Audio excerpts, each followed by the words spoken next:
penso che il 20% dell'umanità non può vivere senza gli altri. Ho visto Report l'altra sera e c'era la gente in mezzo al fango che lavorava per darci a noi la possibilità di usare il telefonino. Noi non li vediamo, ce la deve far vedere Report, però ci sono dei diaframmi tra noi, intermediari, noi non sappiamo. Però ci vogliono queste persone che stanno nel fango per permettere a noi la nostra vita. Io ho un solo dato che detto Raskin, 1 miliardo di persone vive con meno delle risorse che l'America usa per le spese militari. Perché questo non desta una rabbia nel mondo? Perché noi diciamo che l'America è un paese democratico? Ma dov'è possibile che questa cosa non ci fa pensare che sono dei criminali questi? Altre domande? Scusa, siccome io sono arrivata in ritardo, sono arrivata al congresso e sono una reumatologa, volevo sapere se lui ha parlato esplicitamente del caso Giappone o no. Nella storia, non particolarmente. Ah, ho capito, perché insomma è un caso molto simile all'America di cui si parla pochissimo. Questa divaricazione lui come la vede, perché è molto molto forte. Thank you very much for both your attention, your concern, and also your questions.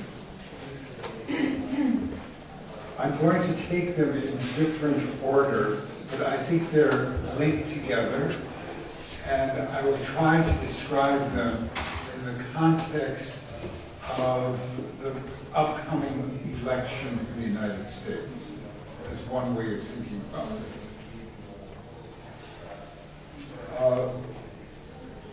There's no doubt from what I understand in discussion with people in the government, in Congress, and local officials, that the problems locally are piling up larger and larger on the desks of governments, and that the left is in a position where it feels that it must do something, and it's unclear to them at this point whether there is sufficient strength related to popular movements to support what regional governments and the national government can do.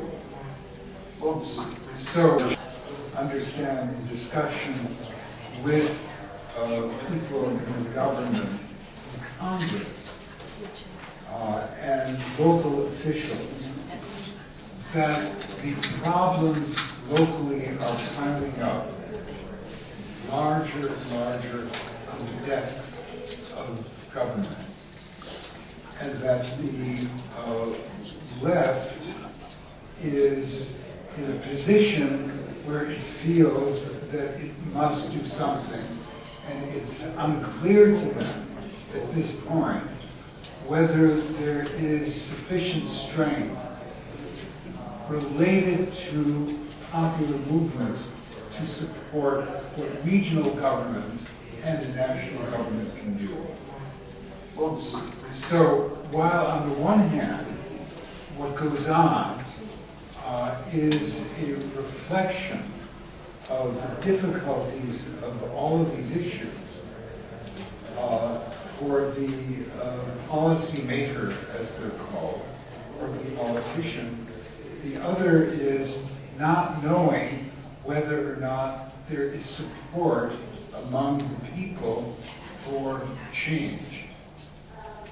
Now, that goes to a second order question, I think.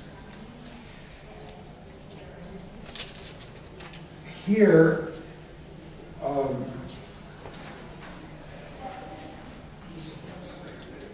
the issue is what may be illusion for some is reality for others, and vice versa. And what is reality for some is illusion for others. In Germany in 1930,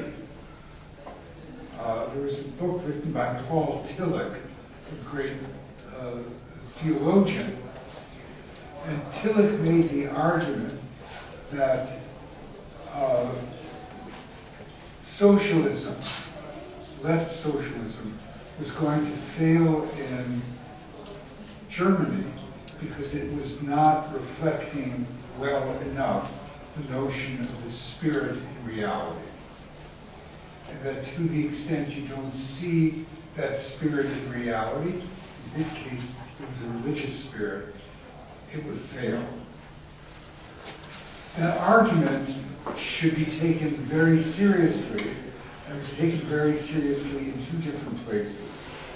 One among the existentialists of the kind like Martin Buber, who took the argument that that is crucial, the understanding of the sense of that which wasn't there as defining what it is that people really believe. That you had to bring the material and the spiritual together. This, of course, is central to what happened in Latin America with regard to the liberation theology, which attempted to bring together spirit and reality and challenged the church itself, as did in the 1940s worker priests doing that. So one has to look for those of us who are not religious in that sense, one must look to other institutions that we may not feel comfortable with to see where allies may in fact be. If you move then to another set of questions. Yeah. A livello locale negli Stati Uniti i policymaker si rendono conto che il carico di problemi è sempre più insostenibile, quindi c'è una difficoltà crescente di affrontarli, c'è la sensazione che si deve fare qualcosa, ma anche in questa campagna elettorale non si capisce ancora chiaramente se c'è una massa critica di supporto per il cambiamento che permette di aprire una nuova fase di azione politica, quindi c'è una specie di, come dire, impasse in questa dinamica. Per quanto riguarda la contrapposizione tra dinamica della politica dell'illusione e gli elementi di realtà materiale, questo è un tema che ha una lunga storia dagli anni 30, dalle riflessioni di Tillich, Buber fino alla teologia della liberazione, l'esigenza di ricostruire a fondamento di una cultura di sinistra una combinazione tra la realtà materiale e lo spirito di una società, cioè l'ideologia, le sensibilità, le culture che costituiscono questa percezione più ideale di che cosa si è. E su questo fronte c'è una debolezza perché non si possono fare forzature ed è difficile ricombinare queste due dimensioni.